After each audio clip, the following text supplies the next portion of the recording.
So for me, this journey started September 10th, 2002. I was playing a football game on a Friday night, and I always loved seeing my parents up in the audience, and I would look up, and all of a sudden I didn't see my mom there, and I was like, where'd she go? Like, she was always at every single one of my games.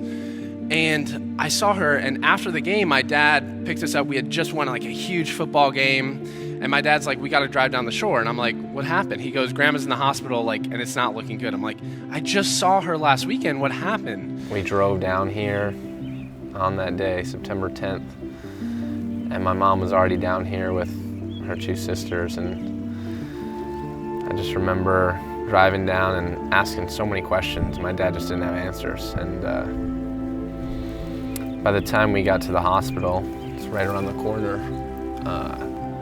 she was already gone. And we pulled up, and all my cousins and everyone were there already, and it was just a scene that I'll never forget, unfortunately. And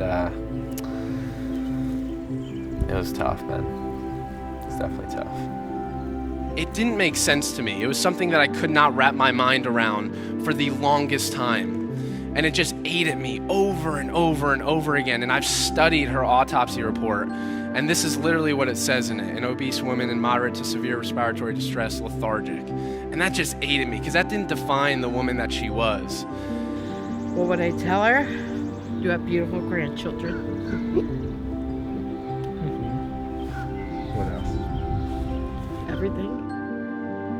And so for me, that really started this health journey of how can I help other people not go through that pain and that suffering because of certain advice that might have not been given to her at certain points. I come up with this concept. I said, listen, there's a lot of people who want to change things in the world. You could literally sit on the sideline and you can complain about it, or you could actually do something about it. And so that's kind of the debate that I played over in my head. Which route do we take? And for me, when you look at like why you're trying to do something in life, I always go back to like, what's your why? You have these scientists that are doing absolutely incredible work, amazing work, and it sits on the shelf. We don't find out about it 20 years later.